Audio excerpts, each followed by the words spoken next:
All right, Mopar people, welcome back to the channel. I'm Justmoparjoe. Pay no attention to this thing behind me here. The secret is kind of out that besides my normal job, I take on a few, we'll call them restoration projects. Example would be a 65 Coronet, for example. But while I'm waiting on parts for that, I plug in stuff like this Bronco. I'm more into restoration work instead of, I guess, what you'd call mechanicking, diagnostic stuff, whatever. I can do it. And you kind of have to when you're restoring stuff anyway, but let me show you some of the crap that I get to run into on a daily basis when I'm working with this other stuff. Here's the old Bronco fuel tank. I called and told the owner we got to have a new one. So I found one. There's the old cinder out of it. There was no saving that crap. I got on Rock Auto.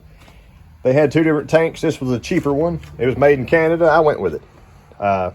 It's been in the truck, fits well. Here's the problem. They only listed one sending unit for the truck.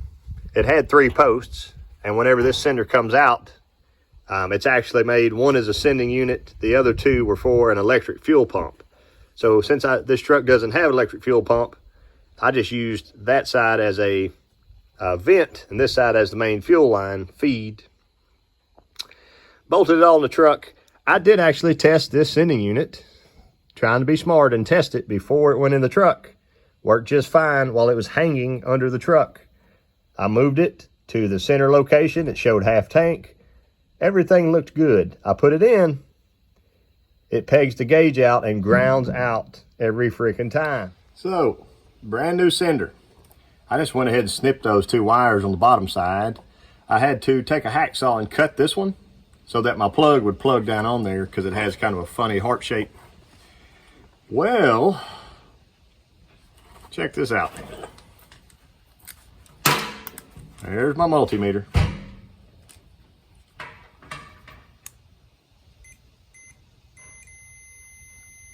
Hopefully you can hear that. I'll move it closer. There it is. Stick one in here, stick one here. Nothing.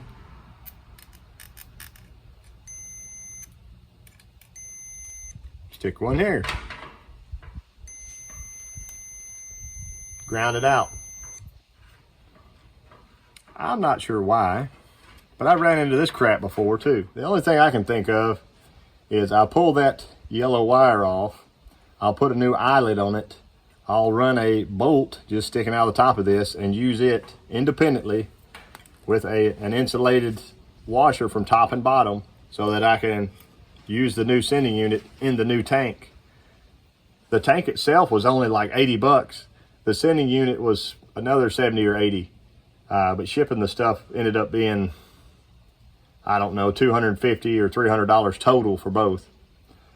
I can't actually charge the guy for having to pull his tank out because the part is crap.